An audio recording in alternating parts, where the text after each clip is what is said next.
Hi, my name's Tim Kelly, and we're coming from Our Lady of Light Ministries Convention and Event Center in Cincinnati, Ohio. And just want to let you know what a beautiful facility this is. If you've never been here, it is just wonderful, has great settings with it itself. And if you're not sure about it, just go to their website, ourladyoflight.org, and you'll see all different things that the ministry is doing right now. I think I got a really good one for you guys today. We are bringing back someone who was here on September 1st for the 31st anniversary of Our Lady of Light. And on the Day of Mercy, Ed did a talk, and it was so great. Everybody came up and said, we got to get this guy back here again. So there's a chapter in his book that we think is very special, and Ed's going to highlight it. And he is an author, he's a speaker, and the name of his book is The Mystic Next Door. Could you all please help me welcome Ed Joseph? Thank you, Tim. Thank you very much for that introduction. I want to thank the Our Lady of Light Ministries for inviting me back here to speak. It's such a pleasure to be here, such a beautiful venue. Today I want to talk a little bit about one of the chapters in my book titled The Crucifix, this chapter. When I was 19 years old, one of my cousins named Dominic was a very talented artist. And his church had a very old crucifix that needed to be refinished, remastered. And so they contracted him to do it. The parish was Holy Trinity Catholic Church in Ambridge, Pennsylvania, close to where I grew up.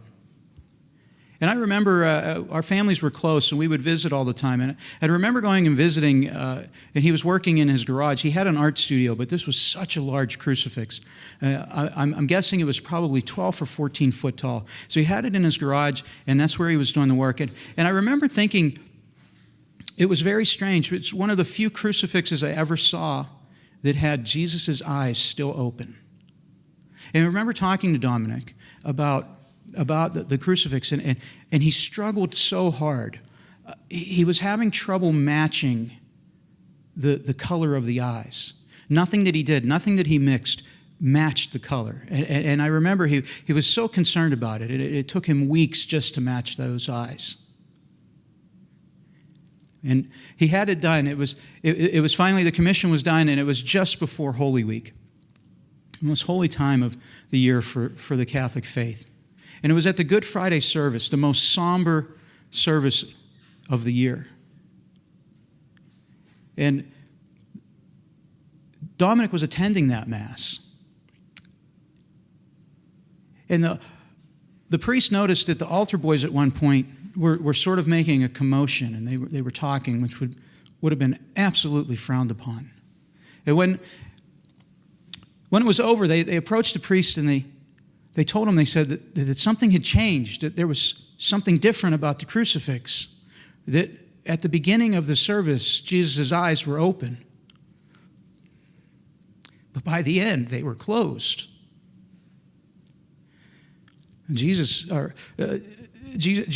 looked different. Even the color of his skin, it had all changed. It didn't look like the way Dominic restored it. The priest called Dominic up afterwards and said, Did you paint the eyes closed? The boys are saying that the eyes closed. And Dominic said, no, I know I didn't. I spent so much time trying to match the color. I know without a doubt that those eyes are open. So they got a ladder up and put it up, and Dominic climbed up and was amazed to see that the statue's eyes were closed now. It wasn't that they were painted closed. That sculpture was made with the eyes open, but now those eyes were closed tightly. He had no explanation for it. And as he climbed down from the ladder, another bystander comes up and said he had no idea what was going on. And he grabbed the priest and he said, I've just received a message from God during this service. He's asking us to be hospitable to the people that are going to come, because people are going to come to see his image. And he had no idea what had happened, and he was right. People came. They came from all over. And that poor church, they remained open 24/7. And the lines would wrap around the building for people to come in and see this crucifix. And I was dating my girlfriend, now my wife, Amy, and we had decided months later that we were going to go see. I wanted to see this for myself. I knew Dominic. I knew him to be a good guy and a very holy guy. But I still needed to see this for myself.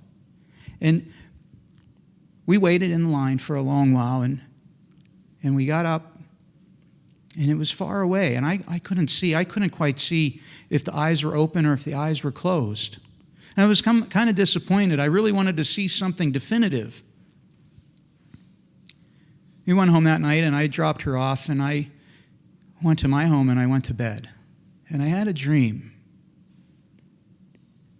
I had a dream that I was there, and the ladder that Dominic had told me about in the story, that it was there. And I climbed up to see this statue, this corpus of Christ on the cross. And as I got up, watching very carefully, I noticed that it had gotten very dark, really dark, like darkest I've ever seen. And then I looked down to the ground, and I noticed that I wasn't at the altar.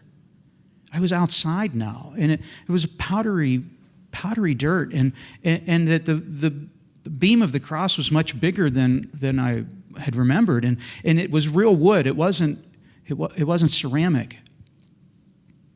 And then I looked over, and I looked at Jesus, and he didn't look like we see in the churches, this clean body on the cross. His skin was different. He sort of had an olive-colored skin, but it wasn't olive-colored. It was very, and now that I think about it, it reminded me very much of what the little girl in one of my chapters that drowned looked like. His skin was very ashen and gray, very discolored, like he had suffered blood loss. And his face was beaten. He was bloody everywhere, bloody and muddy and swollen. And the thing I noticed, his arms were stretched out, and his arm that was right by me was so muscular. He was muscular. He had big, thick shoulders. And it dawned on me that, well, he was a carpenter back in the day where there weren't power tools. He would have worked hard with his body. His body would have been big. It would have been thick. It would have been strong. And he was so bruised and bloodied. His face, his beard was caked with blood and mud, and his eyes were swollen. His right eye was completely swollen shut, and his left eye was just a little slit.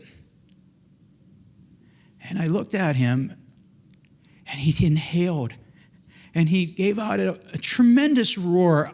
The pain that he was suffering just to say the words. He had to push himself up and breathe, and he roared out to me, "Why are you persecuting me?" I scampered down, nearly slid down the ladder to the bottom, and I awoke in my bed, and I am covered in sweat, and I'm hyperventilating. And I said, "I think that was Jesus." And then I thought, why did he say that to me? Was it my disbelief? Was it my needing to go and see that I didn't believe the miracle? I don't know. It would be decades later that I'd be in a wreck, recovering from a surgery, reading a book by Sister Emmerich called The Glorious Passion of Our Lord Jesus Christ. She was a nun that lived, and she had a series of visions through a Lenten season where she walked every step of the way with the Lord, with the Holy Mother, with everyone, with the apostles. She walked with them all through the Lenten season, and she lived what they lived and saw what they saw.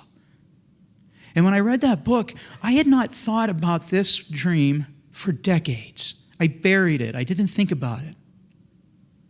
But when I read her description of what Christ looked like on the cross, it was identical to my dream, even to the point of which I was swollen shut, which I was a slit. what he looked like, his skin, his thick muscle. She described the Jesus that I saw 30 years before.